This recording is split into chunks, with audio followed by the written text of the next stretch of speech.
ناظرین گرامی، ایسے کون سے 5 خطرناک گناہ ہیں جن کا کرنے سے انسان تباہ و برباد ہو جاتا ہے؟ پہلا گناہ سود کھانا۔ فرمایا کہ سود کھانے والا انسان دنیا اور آخرت دونوں میں ذلیل ہوتا ہے۔ اور دوسرا گناہ کسی نیک عورت پر تہمت لگانا، اور یوں فرمایا کہ کسی کی بیٹی پر تہمت نہ لگانا اس سے پہلے کہ تمہاری بیٹی پر تہمت لگائی جائے۔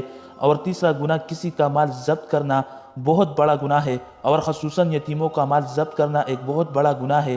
یتیموں کا خیال رکھا کرو اور یتیموں کے سر پر شفقت کا ہاتھ رکھا کرو۔ اور چوتھا گناہ اللہ تعالیٰ کے ساتھ کسی کو شریک ٹھہرانا۔ حضرت علی رضی اللہ تعالیٰ عنہ نے ارشاد فرمایا کہ شرک کا گناہ ایک بہت بڑا گناہ ہے۔ اللہ تعالیٰ انسان کا ہر گناہ معاف کر دے گا، لیکن شرک کا گناہ اللہ معاف نہیں کرے گا۔ مولا علی علیہ السلام نے فرمایا کہ 5واں گناہ کسی پر جادو کرنا ہے، اور جو شخص کسی پر جادو کرتا ہے، کسی کو تکلیف دینے کے لیے جادو کرتا ہے، اس کا ٹھکانہ دوزخ ہے۔